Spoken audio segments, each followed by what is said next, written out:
Alrighty, everyone, welcome back to the Chasing the Monster podcast here, alongside my co-host Luis Gomez. I'm your host David Karras, and unfortunately, we are filming this. Good news is we're on StreamYard now. That's pretty cool. Shout out to the team here at Talk Weekly Productions for giving us access to StreamYard. A lot more nice setup, as you can see. We don't have to deal with those black bars all around us and the Zoom setup. I mean, all respect to Zoom, but we only get 40 minutes maximum on those calls without a paid subscription. So it's good to be filming videos on here with no limit at all in terms of recording time. But the sad news here is we're recording this about 45 minutes after the Red Sox just wrapped up their series against the Orioles. And that this series, I'd say Lewis is probably a contender for one of the worst series of the season, even though it was only two games. Two games we probably should have won. We had plenty of chances to win tonight. Um, Yesterday was a different story, but you have to capitalize on these games towards the end of the season when you're in a playoff run and you're facing a team that is in last place in your division. So, really, just a missed opportunity in the series for Boston, and yeah, that sets us up for the Yankees series starting this weekend, which this will be the biggest Red Sox Yankees series in probably 4 years since 2021. I think back to that series at the end of the regular season in 2021, where the Yankees came into Fenway and swept us.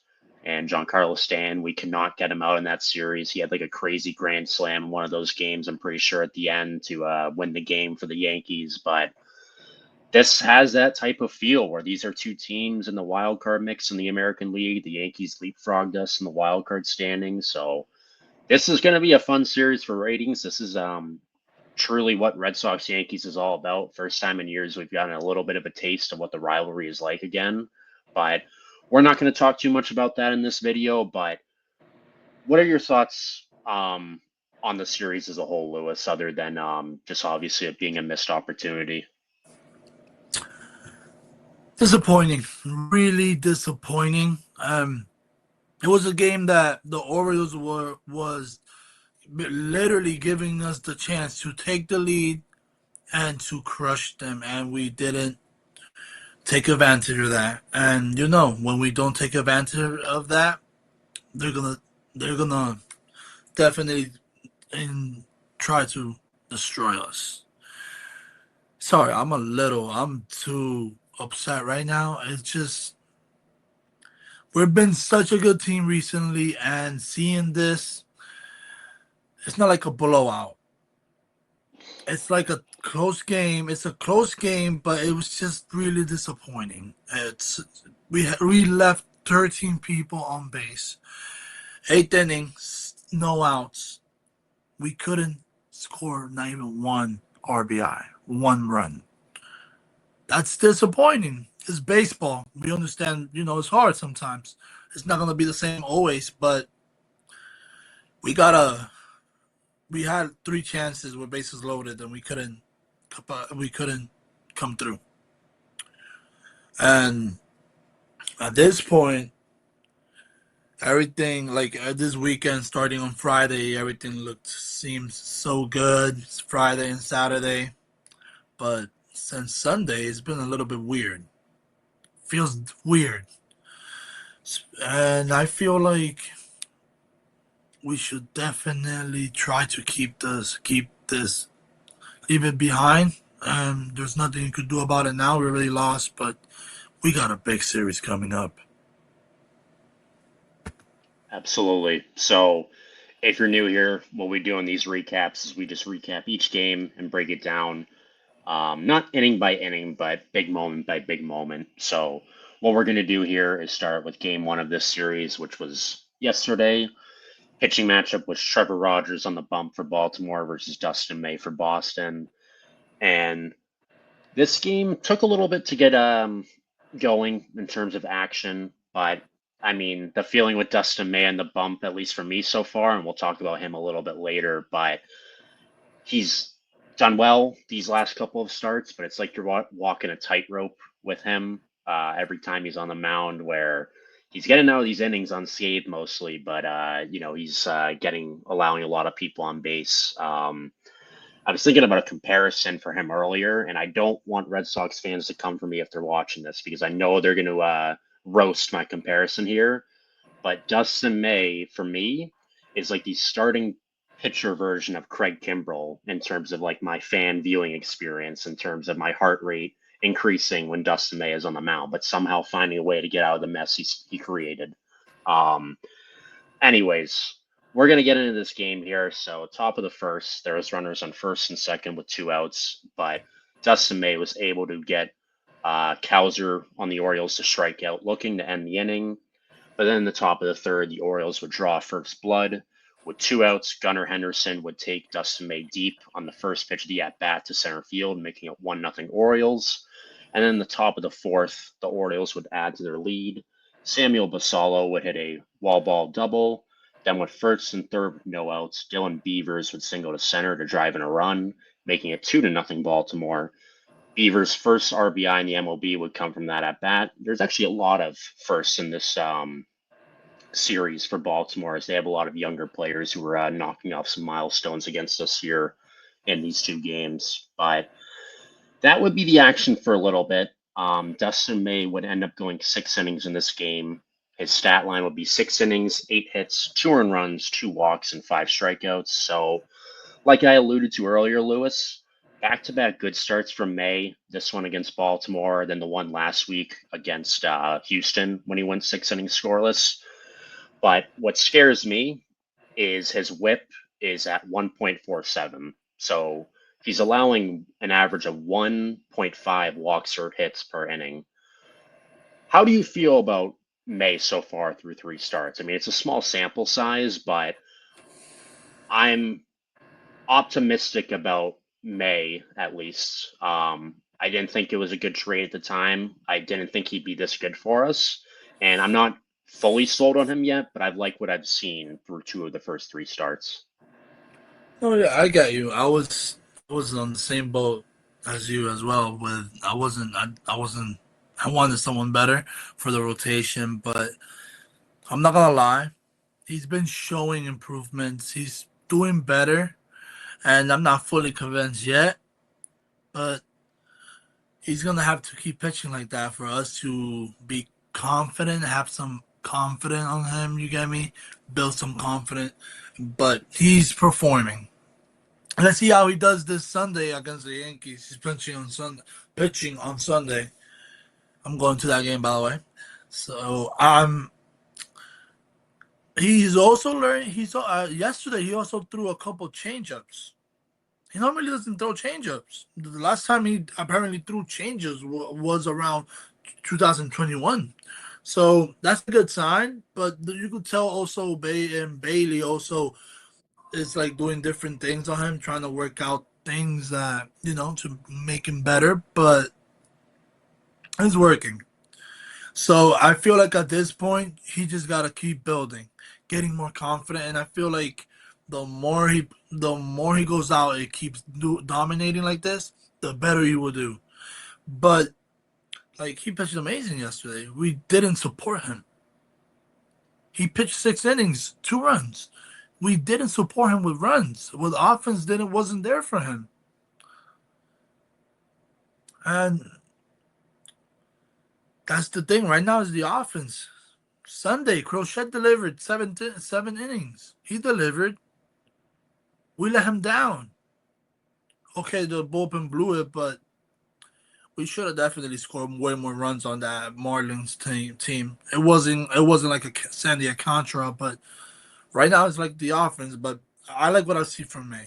I do like it, and I'm not fully convinced with him yet. But if he keep pitching like this, I'm telling you this, I'm definitely aboard. I'm gonna get aboard with him and support him. How do you feel about May throwing the sweeper? Because that's the pitch that scares the heck out of me every time he throws it. It's effective, but I just don't like any off-speed stuff, and like it just either doesn't break fully to the plate, or I just feel like that's where they really tee off on him. But how do you feel about the sweeper with May?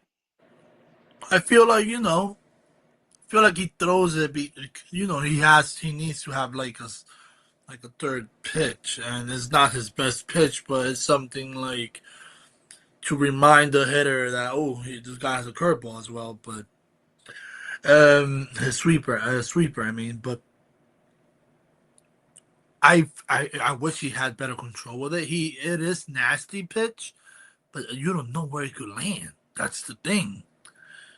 If it could go your way, but it could also maybe not go your way if you leave it right down the pipe. And the big leagues they don't play with that. You get me? So we definitely. I feel like he should definitely use it, but try to like maybe you should definitely use it as a ball. Like when you got two strikes, when you're ahead of a guy, and you're probably trying to put someone away and throw it as a ball. Don't try to put it like don't don't try to throw it as a strike. Try to throw it to third or something. You get me? And depending if there's people on base, right in position, but that sweeper scares me sometimes. Sometimes it's really nasty. The RPM is really that it has a lot of spin. It's one of the best like sweepers in the league, but it's just when you don't have control of it. I mean, it sucks. So this game would remain 2-0 Baltimore until the seventh inning, where the Orioles would unfortunately add on to their lead. Giovanni Moran would come into the game for the Red Sox and would issue a leadoff walk to Jackson Holliday. Then Gunnar Henderson would rip one down the right field line that Roman Anthony, who was playing right field in this series, would bobble in the corner. That would score Jackson Holliday, making it 3-0 Baltimore. And then Mountcastle singled to center, driving in Gunnar, making it 4-0 Orioles. Bottom of the seventh, Red Sox would make a little bit of noise. Bregman had a leadoff walk. Then Story doubled in the gap to make it second and third with one out. Duran would hit sac fly to center, which drove in Bregman, so the Sox got on the board 4-1. But Rogers would end his outing striking out Rafaela and stopping the bleeding for the Orioles.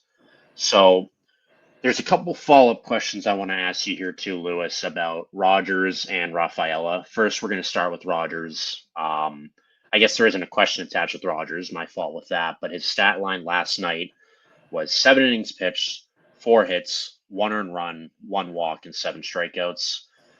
Rogers has torched Boston in Fenway this year. He's had 2 starts at Fenway, pitched 13 and a third innings, striking out 13 and allowing just 1 run, constituting a 0.68 ERA. So Rogers clearly has our number at Fenway, which obviously hasn't helped. But switching back to Rafaela here, Lewis, he's really been in a rut since the All Star break, and he had most of the game off tonight. He did come in extras when it got to that point as a defensive replacement in center. But what are your thoughts on this struggle with Rafaela? Why do you think it is? Do you think he was just getting lucky during his hot streak? And do you think that this is just something natural where obviously in the 162 game season, you're going to go through ups and downs? Or I've seen this theory floated online that he doesn't, and I don't have any statistics to back this up, but he doesn't play as well, at least at the plate, when he's at second versus when he's in center. So do you think it's kind of taking a toll on him having to switch between second base and center? I mean, after all, he's played, I think, like 15 of the last 22 games at second versus playing center field primarily the whole first 3 months, 3 months of the season. So what do you think's going on with Rafael? And a follow up to that would be: are you worried for the rest of the season in terms of Rafael's production? I feel like it could be affecting him maybe a little because he was playing center field all year. He was doing the same routine all year, and then middle of nowhere, like boom, play second now. You get me? Because that's the best we could do after the Meyer situation. Um, it could be affecting him. I feel like it doesn't have to do with that. It's not like he's not used to it. You get me? He has done that his whole life. Play like shortstop. He played everywhere. Like it's not new for him. So I feel like it is not. At the end of the day, right now he's batting 260. It's not like he went from 260 to 230 or something like that. Like he's just it could maybe be the second base situation. We never know, but how he feels. But I just feel like he's just going through a quick slump. I just feel like at some point he's gonna break out of it, and when he breaks out of it, he's gonna help out a lot. I also feel like this lineup we gotta we gotta stop moving him a lot. He was doing amazing as a when he was hot. He was like the ninth hitter. You get me? Like if something is working, don't move it. But I feel like he's So, recently been moving a lot in the lineup as well. so you want to keep him in ninth? Like you don't even want to move him up to potentially sixth, seventh, or eighth. You want to keep him in ninth? I mean, yeah, that's the best production we have seen from him this whole year, batting ninth. At some point, we tried to put him in third. It didn't work out. Sometimes, it's just like maybe batting ninth, he sees more pitches, or, it's just he's so used to it at this point that something. But, when something goes good at that point, you got to like stick with it. But with with Nathaniel Lowe, I feel like he could be a good eighth hitter. You get me? Like add some pop into that lineup because he has power. He got heavy hands, so we saw it tonight. But I feel like we should stop moving him a lot in the lineup. Maybe we could keep him just consistent in that spot. He will like show up. He will like start hitting, but I just feel like it's a normal slump, and I feel like he's gonna go. He's gonna be fine. He's probably gonna go off this week. Yankee Stadium is like short porch. He might. Hope so. We're gonna need it. This game would get it out of reach for the Red Sox in the top of the ninth as Basalo would hit a two-run single off of Jordan Hicks to get the Orioles more insurance, making it 6-1. Red Sox made a little bit of noise in the bottom of the ninth here. Duran, who ended up with who ended up with two of the three RBIs here in this, actually all three RBIs in this game here. Excuse me. He would drive in two in the bottom of the ninth with a double off the Green Monster to make it 6-3. But the man we were just talking about, Rafaela, grounded out to third to end it. So this game would end with a final score of 6-3. So I think that was the perfect way you summed it up earlier, Lewis, where, May wasn't perfect, but he was solid.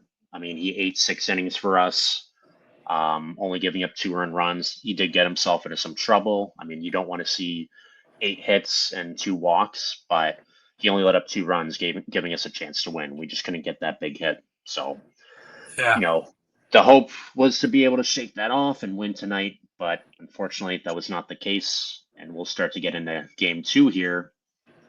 Tomoyuki Sugano was the pitcher in the bump for Baltimore versus Walker Buehler for Boston. Bottom of the third inning is when the Red Sox broke through. Um, Connor Wong, which honestly, the bottom of the third inning feels like ages ago. I know that that only really happened like 3 hours ago, but that feels like 3 days ago for how long this game went on. But That's true. Wong singled to start the bottom of the third here tonight. He made it all the way to third after Roman Anthony reached on an error, and Duran grounded out to first. And Wong would end up scoring after Sugano balked, making it 1-0 Red Sox. So don't you feel like the Red Sox have kind of been involved in like a ton of balks this year? It seems like there's like been more balks involving the Red Sox than usual, if I can remember in like prior seasons. Yeah, they've been like I'm not complaining, I but mean, yeah, but that's kind of like that's literally the only way. It's kind of this. So I see it in a way. I see it differently because wow, that was the only way we scored a run off of the Orioles starting pitcher. You see what I mean? I will take it, but absolutely. it also like damn, like 'cause he's not that good either. He's not like he pitched good. You got to give him credit, major leaguer, but well, a lot of, he's not having like a fantastic year. You get me? So it's like, is this literally the only way we are scoring runs off of him? It's like he gave it to us. And shout out to Connor Wong for baiting Sugano into that balk. Sugano stepped off the bump, and then right after he stepped off the bump, tried to throw to third to pick off Wong, who had a sizable lead off the bag or was bouncing around. But obviously, you can't do that. That's against the rules, and Wong was able to, head on home. So the Red Sox got off to a lead. Top of the fourth inning, Kobe Mayo singled and Dylan Carson doubled, both off the Green Monster. But Bueller was able to strike out Alex Jackson as he was able to get out of the jam there. And honestly, at this point, Lewis, I'm feeling okay. Like, Bueller was rocky up until that point. But as we know, the fourth inning of Walker Bueller starts for him this year have been atrocious. Like he has not been great at all in Yeah. the fourth inning, and we were able to get through that. So at this point, I'm feeling okay about our chances, and I'm just hoping that we can get Bueller through hopefully six, but at least five. But obviously that did not happen. But I mean, what were you feeling similarly after that fourth inning when he was able to get out of that jam? I mean, he was. I feel like he was pitching different. It feels like he was pitching way better. He got himself in trouble, but after I saw him get out of that jam, I was like, "Oh, here we go!" Like, he's getting me fired up. I'm not used to seeing that from him. I'm used to seeing this. You get me? Like, he pitches, boom. That's what I'm used to, and I saw Batting that. practice. Yeah, and with a strikeout too. So I was like, it got me fired up, but it was just like it's with him. You don't know what to expect. And like, oh, he pitched amazing against the Padres. He pitched decent 6 innings, like 4 runs four earned runs against the Astros. Sometimes you don't know what to expect from him. You get me? It's like it's a roller coaster. He might do amazing. He might not. But you're like hoping for the best, and you see him like, oh, he's starting to pitch better, and I feel like he is getting there. He is, but he gotta stop walking. That leadoff double in the fifth inning, right? Leadoff double and the leadoff double. Then he walked the second batter. Here it comes in four straight balls, and here comes Gander Henderson. It's like you can't be you gotta pitch to the number two guy. You don't want to face Gander Henderson. Like that's the best one in the team. Yeah. So the wheels fell off for Walker Bueller there in the top of the fifth, as Lewis said. Holiday with the leadoff double, then Vasquez walked on four pitches, and that would be the end of the outing for Walker Bueller. Couldn't even make it through the fifth, couldn't even get an out in the fifth inning, and his final stat line will be four plus innings pitched, four hits, four walks, four Ks, and two earned runs. A lot of Yeah, fours there, it's and not good at all. yeah, it's not like he got smacked. Like it's not like they killed him, but who knows? Maybe if Cora would have left him there, he would have been able to get out of the inning. Maybe but it's just I don't I, blame I, him at I, all for yanking him at that time. I think that was the right yeah, call. you have to. We're trying to win games here. You have to go for the right move. You cannot let that game get like it could get really messy, especially from Walker Bueller when he's getting hit, and it's like hard to stop it. So that leads me to my next question, sticking this Walker Bueller topic. When do you think it's going to be Kyle Harrison time? Kyle Harrison pitched tonight in Worcester.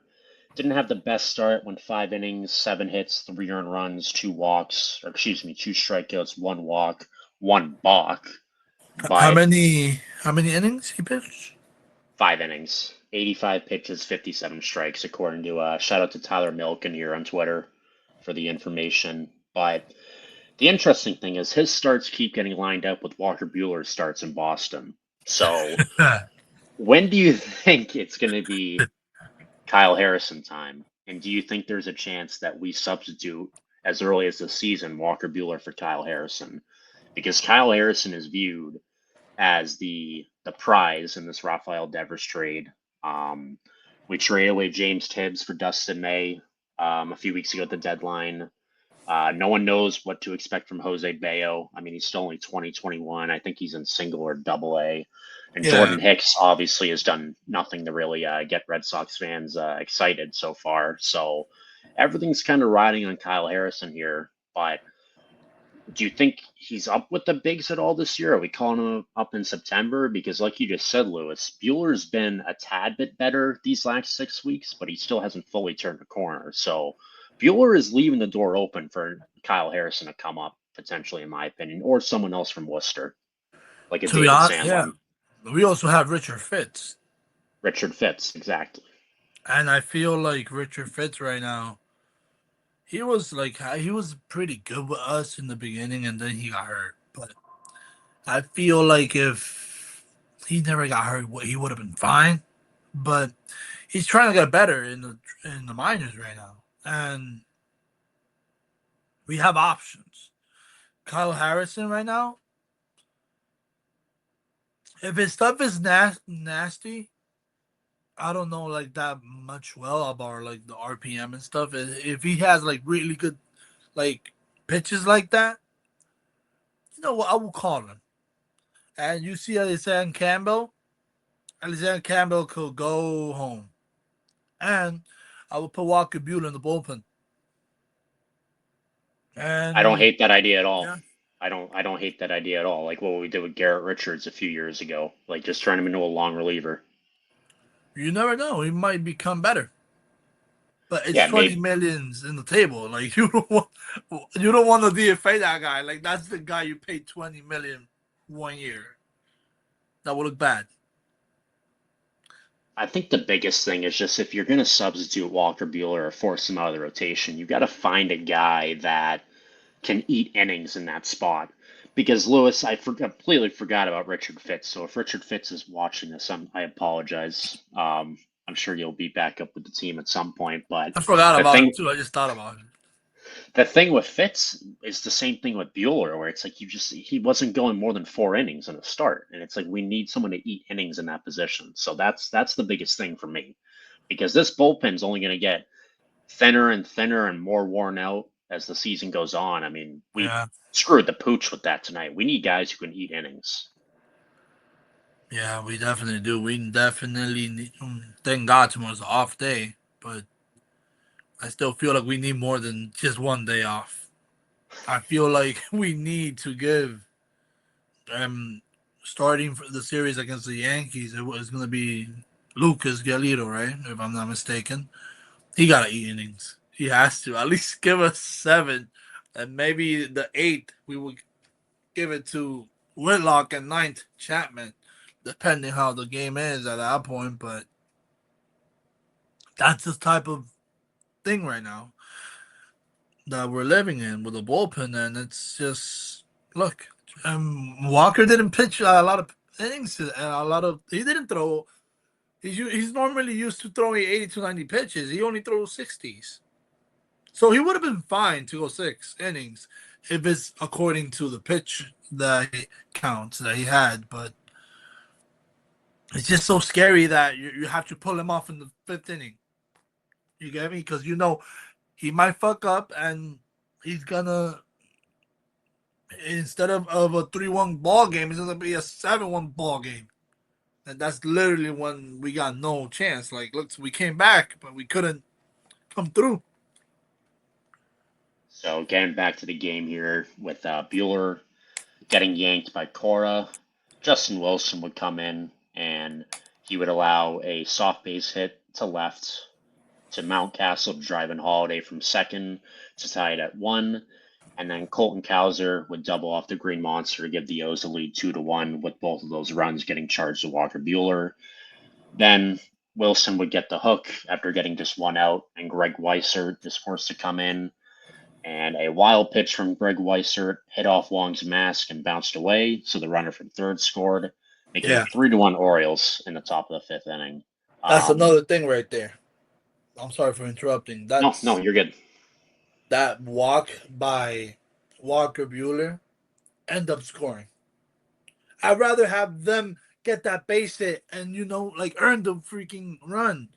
And we get okay, Walker Bueller walk them, and with 2 outs, we're about to get out of the inning. 2-1 game, right? 2-1 game. We're about to get out of the inning, looking nice. There, boom, there it goes. Behind the catch, behind the umpire. Like, and we had 2 strikes at that point, right? We had 2 strikes as well. So I feel like it didn't go. Nothing didn't go our way, man. It's just These are the series you hate to recap as fans of the Red Sox for sure. Um, Me and Lewis were joking right before we went live, where like every series we think we do a recap of is we can. Lewis said it best: we can never be happy when we're recording, hey, and that yo, I remains was. true tonight. But It's true. we'll get back to this game here. That's why I mentioned it, by the way, to Right, get it like maybe the universe could hear us reverse or the some. curse. Yeah, yeah. You have to Red say Sox know a things. thing or two about that. Yeah, it was So up. Weissert, Matz, and Hicks did a great job tonight in the fifth to seventh innings to stop the bleeding. They didn't let up any runs, and then Bernardino in the ninth made it look easy. Which, by the way, very happy that Brennan Bernardino is back up here. He spent like 3 weeks down in Worcester. Don't think he was. It was basically just to rest him because we had used him 47 times up until tonight. I think Yeah. tonight was his 48th appearance, so I don't hate at all. He's only pitched like 4 innings since July 28th or whatever it was. So I don't hate at all what we did there. And then he came in tonight and had a 1-2-3 ninth inning. But give my flowers too to Tomoyuki Sugano on the Orioles. Tonight he went 5 innings, giving up 5 hits, 1 earned run, no walks, and 3 strikeouts. So he put the Orioles in a good position to win. Tip your cap to him. Um, Back to the game here. Things started to get a lot more interesting for the Red Sox in the bottom of the eighth, where Wong and Roman Anthony would hit back to back singles to set up first and second with no outs. Then a wild first pitch past Bregman moved runners up to second and third. Bregman would end that at bat taking a 4 pitch walk, and that's where Baltimore made the decision to yank Stroud for Garcia. But then Garcia did the improbable, so the bases were loaded with no outs for the Red Sox, and Duran proceeded to strike out on 3 pitches. Story struck out, foul tipping into the catcher's glove, and then Yoshida went down by way of the K. So little did we know this would not be the first time the Red Sox had the bases loaded, but in this game, as there's more to come later, but that was a brutal stretch right there where the Red Sox had so many chances to tie this game up or at least get another run across the board down two, and they struck out swinging all 3 times after loading up the bases. Yep. It's just disappointing. I mean, look, it's part of baseball. Things are this are gonna happen to every team. Look at the Yankees; they went through that phase as well. The Cubs, you get me? I'm just putting teams there. Like, we're not the only team that this happens to. But wrong timing, I guess. But it's also kind of like a motivation to win against the Yankees because we didn't win today. We didn't win yesterday either. We haven't won the last 3 games. So, this matters. This series matters even more now. So, and they know that. So, if I'm the Red Sox right now, hitters, start studying about the pitchers on Thursday, this whole week. The bullpen guys that they have, we got to start doing that right now. We have to. It's like it's an extra motivation. You get me? You got to take it like that as well. It happens. It's part of baseball. Sometimes you come like I realized that we were hitting the ball as good as well today, but we were hitting the ball right at someone. Sometimes it's just like I said, maybe it's good that we leave Fenway Park for a while and we come back. We're gonna play against the we're coming to New York and then we're going back to Baltimore, and I think we come back to Fenway again if I'm not mistaken. But that's good. You get me? Like I know the last 3 days at Fenway hasn't been nice, so it's good to start like a new script. Forget about what happened, and because this is big, it's probably like the biggest like pressured games we're gonna play in a while. We have at least it's gonna feel like that at least because it matters. And it's not like the Yankees are right in front of us. The Yankees have played. I mean, they are in front of us now, but we have a chance of like like putting them down this week. But it's gonna be a hard series, a playoff games, literally. Yeah. Hopefully the Red Sox can turn the page and start a new chapter in this 2025 book. But we're going to skip ahead here to the bottom of the ninth of the game tonight. Romy would get a leadoff walk, and then right after was the big moment. Nathaniel Lowe, the new Red Sox first baseman, tied it up with a two-run shot to right field in the right field bleachers, making it 3-3.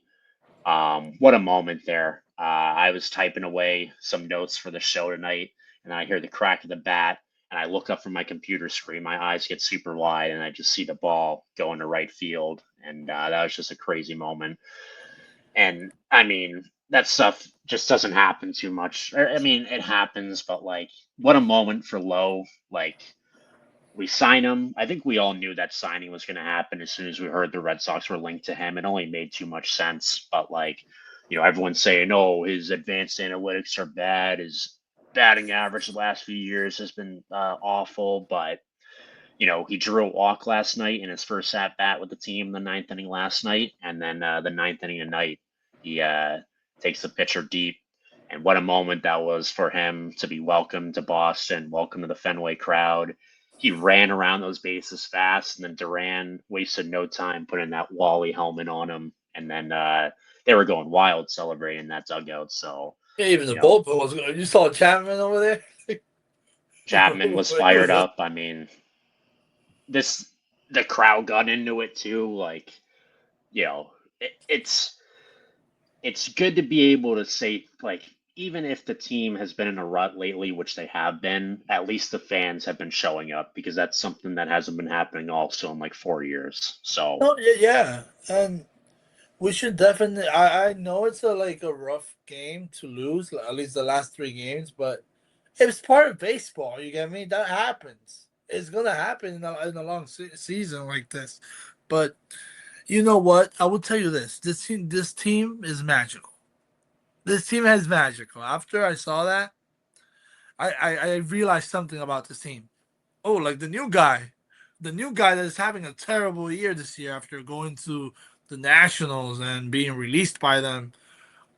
Like last night, he had like a at bat, 7 pitch at bat against Cano from the Orioles closer, and then tonight he delivers like that. There's definitely something magical. It's just we got there's a couple things we got to clean up. Like I'm not gonna lie with you, I feel like Toro should definitely not be playing when he's playing.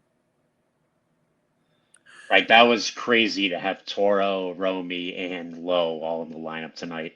Yeah, yeah, it's crazy, and I'm not for Romy did good tonight. He got singles, and Right, he he did was his thing. yeah he did his thing. At some point, he was trying to stretch a single to a double. He got out, but you can't do nothing about it. But then learn, I guess. But um, Rob Snyder is also hurt. I could see why. So we need right-handed. We need like for yesterday's game. We need like right-handed hitters. So I could see why Toro was playing because he's a switch hitter. But I wasn't expecting him today, and it's because Sam Rafael was like took off today. But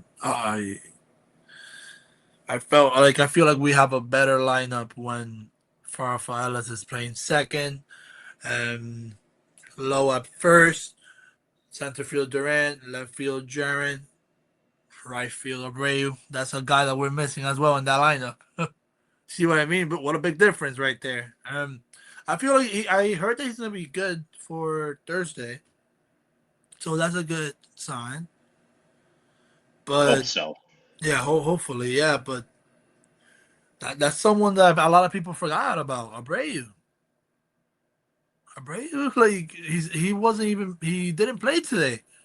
This is not even our best lineup, and sometimes the boys are gonna struggle, and it's part of baseball. But we can't do nothing about it, and we could. This is not our best lineup. That's a good thing. I feel like if we had Abreu and Rafaela in the lineup and got Toro out of there, hopefully the rest and Cora hear me out. Just get him out of here. At this point, what do we even need him? I feel like I could have a better quality at bat than him. It's like it's true. Yeah, it's funny. I actually just got off the phone with Cora, and he said that me and you are going to start taking reps at first base because that's just how the season has gone with the revolving door at first base, and that's only continuing. Um, Getting back to this though, there's two outs in the bottom of the ninth, and Anthony, Bregman, and Duran were all able to draw two-out walks to load the bases, but Story grounded out to the third baseman, who threw it to second for the force out to send us to extra innings. So go to the top of the 10th. It's Chapman time. Ghost runner on second. Chapman starts the inning striking out Mountcastle on three pitches. He'd walk Colton Cowser, but then he'd bounce back to strike out Mayo. And I believe he struck out the following batter as well. So he had three strikeouts in the inning. So, Lewis, I'm assuming you felt the same, but usually in those extra innings, it's a given that you're going to give up one run with the runner starting on second with zero outs. But the fact that we didn't give up a single run there, I thought, it was going to be easy Easy, going, easy bottom of the win, 10th. yeah. Because we were fired up. I was like, yeah, here we go, baby. But I'm not gonna lie with you though. I feel like it would have been a better. It would have been so good for us if instead of Rafaela getting hit by a pitch, just like a regular bunt. Okay, move him to third, and he's out at first. But no, he gets hit by a pitch. So the guys at second and first, and then Lowe is batting again, right? Yeah, so it was Rafaela hit by pitch. Romy reached base on the fielder's choice, making it first and third. And then Lowe drew the walk to load the bases for Yeah, Toro. yeah, that's what I mean. I feel like if only he threw like that pitcher tried to throw more strikes on Low. He seemed like he's been having hacks on. He's been like fouling the ball really good. He's been doing really good with it, and it's just a simple fly ball. It's like I don't know. You gotta be It's smarter than not hit that sinker because that's what he throws sinkers, and he's just trying to make you hit the ball to the ground. And I don't know why Toro always has to fall for it, man. I'd rather that's take all it. all we needed was a ball to get out of the infield with one out and the bases loaded. All we needed was a ball out of the infield and the game's over. But Toro at the plate with a chance to be the hero and win the game with the Red Sox having the bases loaded for the third straight inning. I forgot to mention that in the ninth inning. We had the bases loaded three straight innings, ladies and gentlemen. Eighth, ninth, and 10th innings. And for the third and final time tonight, the Red Sox could not cash in and drive in a single run with the bases loaded as Toro would ground into an inning ending double play. And he hit that ball hard too. He Like hit the ball hard wow. and it went right to What? the second baseman in the middle of the field. At that point, I'd rather have like a weaker contact. At that point, like it was hit so hard.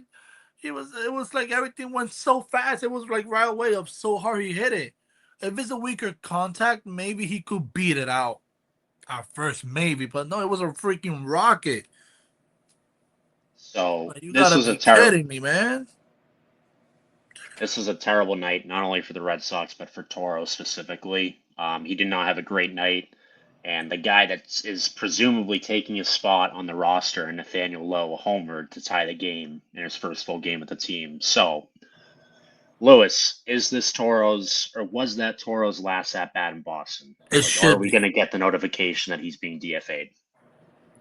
To be honest, it depends on Rob. I feel like if Rob Snyder would have been good, he would have been. I think he would have been. He wouldn't be in the team right now. But for this weekend against the Yankees, we're gonna face Max Fried and Carlos Rondon, and we need our right-handed hitters as well. So I feel like he's probably gonna be on the lineup when is a lefty for Low because he's a switch hitter. So I feel like he's gonna be fine until Rob comes back. But he's such a lucky. He's so lucky. He always finds a way to like stay with the team. I don't know. At this point, he So, has to be doing something. I mean, well, thank him for obviously Red Sox fans are forever grateful for how he stepped up earlier in the season when Costas went down with that injury. Um, there was a time, don't forget Red Sox fans, there was a time where we had an amazing platoon at first with Romy against lefties and Toro against righties, and they both played great defense at first. But just like the Dom Smith experience last season for me, every experience kind of runs its course, and these guys were good for a while. But I mean, we have a new answer and we have to try something new. And this is a team with like 35 games left that's trying to make the playoffs now. And if something's not working, we got to stop it and adjust before it's too late. And that's what we're doing with bringing in Low. So thank you, Toro, for everything you did. Um, we had some great times, but you've been in a slump for a little bit too long here. And we've given you a ton of opportunities to get out of that slump and you're still slumping, it's nothing personal, but I think we have to go in a separate direction as soon as possible to He, get and open up a roster spot as well. If Willie or Abreu is going to be out for longer as well, so he that's couldn't my give thing. us. He couldn't even give us a little fly ball. That would have done it. Story was at third. He flies. Any right, anything out of the Aye. infield. We just needed action out of the infield, but we headed the top of the 11th here. Whitlock is now in the game. Red Sox running out of pitchers.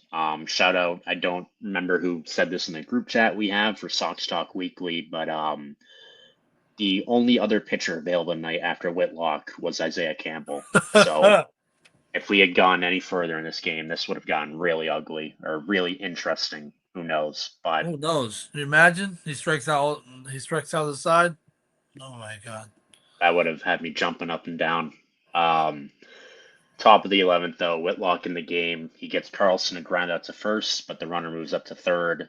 And then it was Samuel Basallo, who's become somewhat of a Red Sox killer in this series, hitting a swinging bunt to drive in the run from third. No one's fault there. That was just completely unlucky.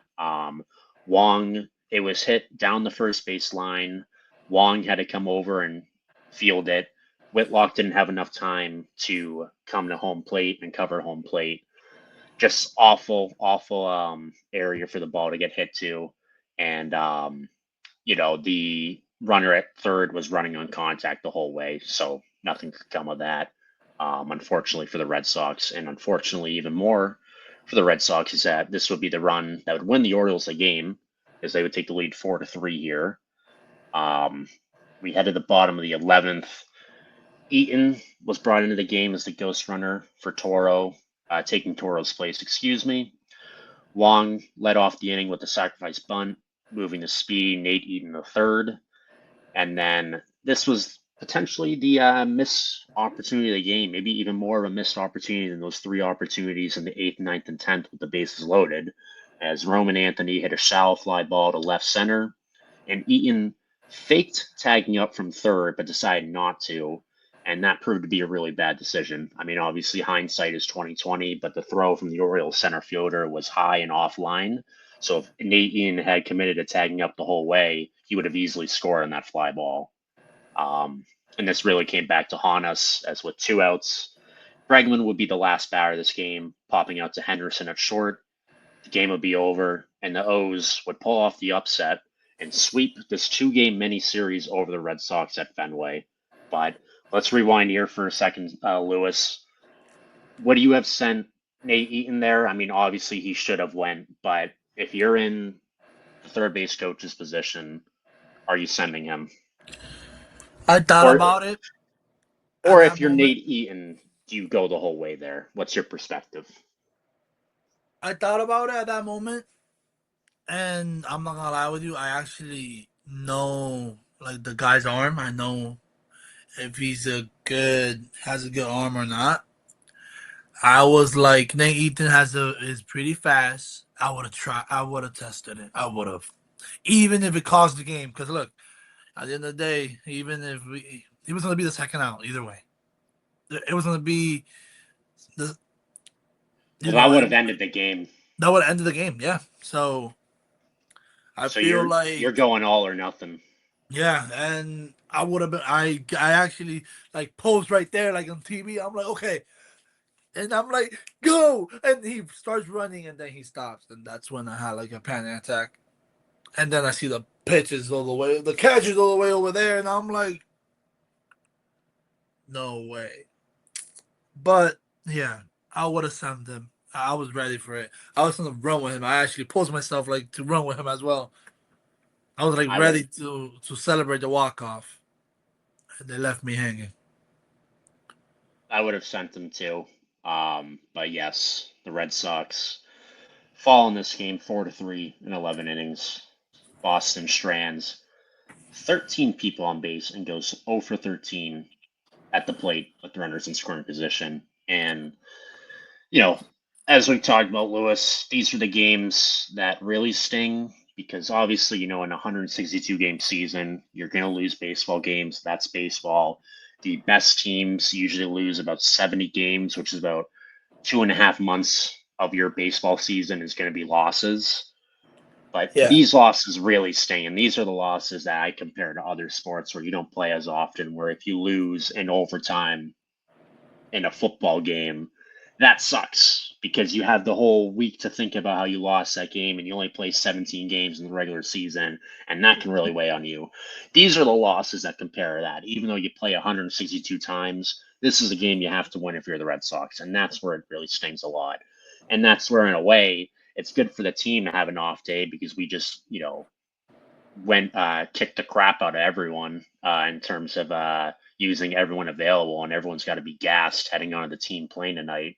But like those those are where the off days suck because I know those players are just dying to get back in the field, not dwell on it, and just like turn the page as soon as possible. yeah, yeah. It's just how you said it. It's those type of games, and it's not that we sucked as well because it was close games, but it also like weird because I felt like the Orioles were more lucky on this series. You saw how they scored that run in the last inning. That was just it's literally a bunt. He barely touched the ball, and of course it went their way. You see what I mean? You cannot do nothing with that. But you never know. That's part of baseball. Thank God we got rid of the Orioles. I'm ready to move on from the Orioles, and to be honest, I'm more excited for the Yankee series. The Red Sox always step up against the Yankees, and this is the best time to step up even more against a team that is in the is fighting not fighting. It's in the wild card. You're right behind them as well. You were in front of them, but not anymore. But they're in front of us for one game. They're gonna be in front of us depending on tomorrow because the Yankees play tomorrow. So that's a good sign as well because the Yankees are going to pitch. They're going to try to win that game tomorrow against the Rays, and hopefully it's a close game for them. Maybe even extra innings for everybody in their pitching staff can pitch. But I feel like the So Yankees. I feel, what's your prediction? for this upcoming series. We'll do it quickly here. 4 game set Red Sox have against the Yankees, but what's your prediction here? I feel because this year we I don't know if you remember the first time when we faced the Yankees, we were like doing terrible, and then against the Yankees we started playing really like a playoff team, and everybody, all the Yankees fan, like, yo, they haven't been playing like this, and they haven't even played like this year.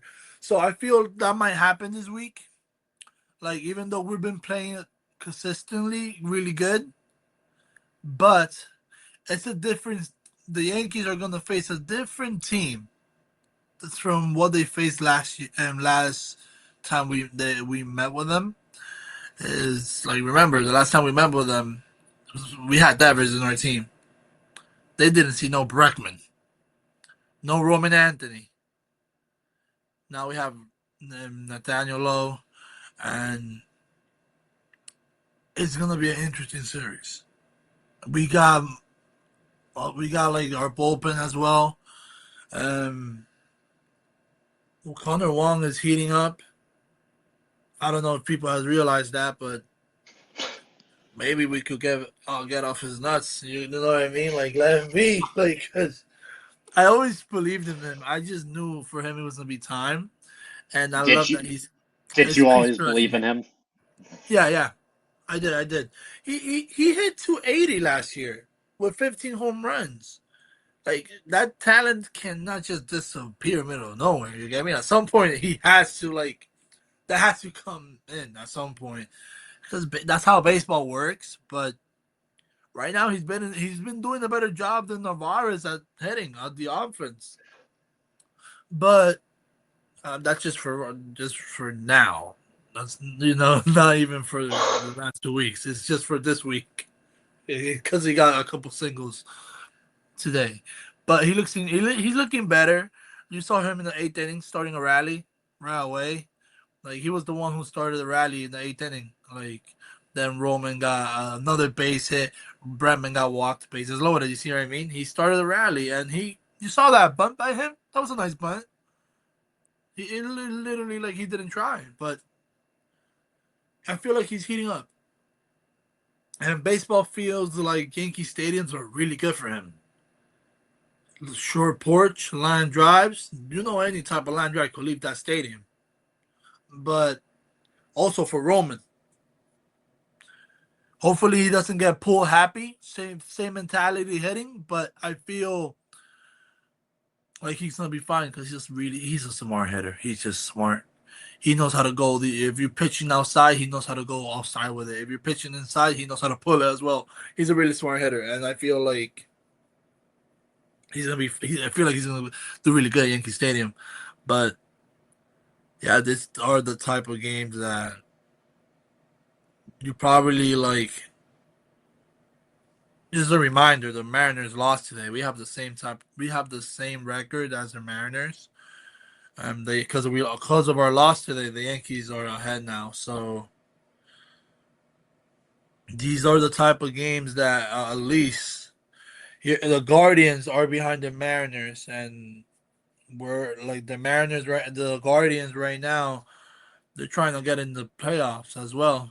At least steal one of the spots of the wild cards, and that's like Yankees, Mariners, or Red Sox. And at this point, I'd rather go to the wild. I'd rather go to playoff with the Yankees and Mariners and us, and try to let the Guardians not come in, like into this wild card thing. I'm not trying to make it close, but it's gonna be impossible because it's gonna be like Yankees and Red Sox are gonna face each other.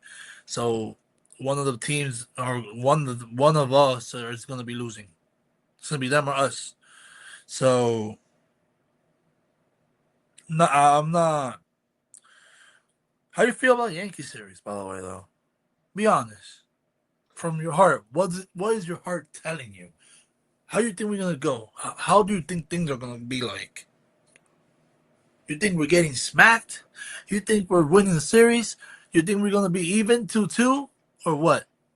I that's what I'd be happy with the split, to be honest, because like the Yankees obviously have gained and passed us. They've gained ground and not gained so much ground, they passed us in the standings for the wild card after we had a few game lead over them.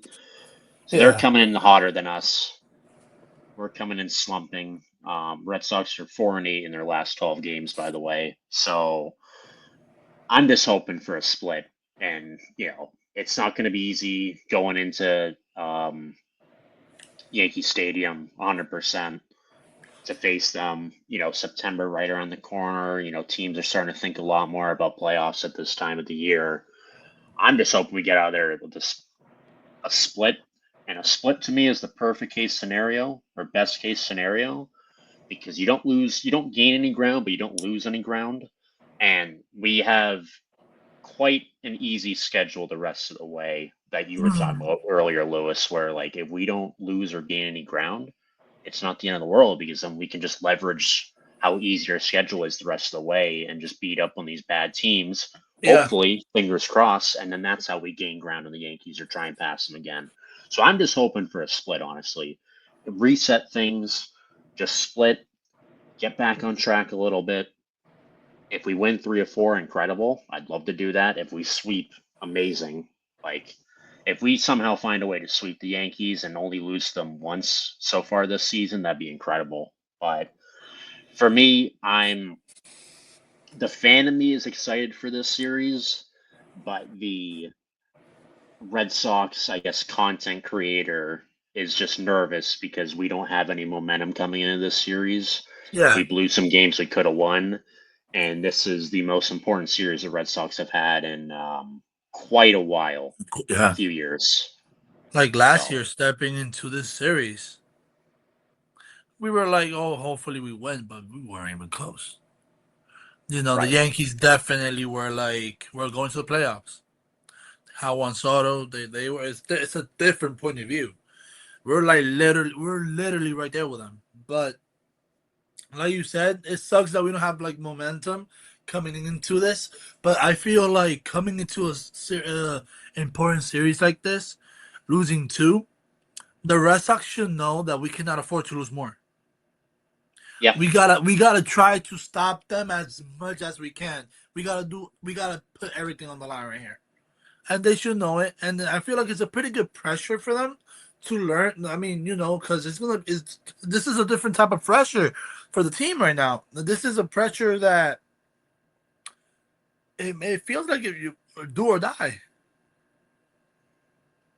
Like it right. feels, yeah, it feels like this is It's something new for us. it's a series to prove to everyone what you can do in October if you have the opportunity to make it to October. Because yeah, we haven't had a series like this in 4 years that has had a lot of stakes. So I'm excited for it, but this is the type of series that is really going to tell us what this team is made of. For all the ups and downs they've had the last couple of weeks, this is the series that is going to be kind of like a playoff preview and show us, can we go on a run, or do we have what it takes to make the playoffs or not? And we're going to find out this weekend. It's going to be exciting. I'm nervous, but I'm also excited. So, It's a nice type of nervous, right? It's not like right. you're scared to death because For the first we could beat them. For the first time in 4 years, there's buzz in Boston other than the Celtics and the Patriots and the Bruins. It's about the Red Sox. I mean, I love all my teams, but like the Red Sox, no one has really been paying attention to for years, ever since 2021. And now people are starting to think about them and talk about them a lot more. You Yeah, a hear lot it of in the crowd, sellouts. right? A lot of sellouts. Like They have there's like something in 14 the in a air row at now at home. exactly. There's something in the air at Fenway this year, and I just hope that this fun roller coaster ride of a season can go deep into October, and maybe me and you and some others have a chance to get to a playoff game at Fenway and experience the Red October. Yeah, But that would be nice. that would be fun. I'm Um, thinking it's like I am a little nervous for this series But it's not even nervous because it's not like, oh, I'm scared of the Yankees. It's not even that. It's just this game, like these games they matter. Like you get me, they're Yes. important. It's literally like the most important game, like you said it, like in 4 years. So it's such a different type of game. It's just not a regular season game at this point. It's like we know the Yankees have a chance to really get us like get the Guardians that are like fighting to get in the wild card spots. The Yankees have a chance to give the Guardians a chance to get rid of us and put the Guardians there. But we also have a chance to like get the Yankees out of there as well. And then, you know, because the Yankees they've been playing bad teams. I'm not gonna lie, they've been playing like the Cardinals, but even though the Yankees got swept by the Marlins, don't forget about that. We didn't get swept by them, thank God. And I know we lost these 2 games against the Orioles, but the Orioles they've been hot. They've been hot. If you think about it, the Orioles beat the Astros and the Mariners, and the Astros beat the Yankees in the and Yankee Stadium like nothing. So you see it. It's like the Orioles are hot. You get me? They're getting things their way. That's what's going on with them. But it's not like they're better than us. But I feel like well, them having a lot of young players, they still don't know how to face them yet, because it's like they're too young still. There's not a lot of like available stats because they don't even have 100 at bats in the MLB yet. So probably when they have like 50 plus at bats, that's when they're like, oh, they struggle with this pitch, and they do the consistent like turn around the tables for the rookies and stuff. But instead of like let's guess on this and this, but I feel like I feel like the Red Sox are going to step up because they do against the Yankees for some reason. Even it doesn't matter if we suck, and the Yankees are always playoff teams. You get me? At least around the five, this six, or for the last 8 years, they've been playoff teams always. But we haven't been in a while. But we always arrive. We always like get to Yankee Stadium and we show up and we show them like, yo, it doesn't matter. We could be the worst team in baseball. We will still dominate y'all.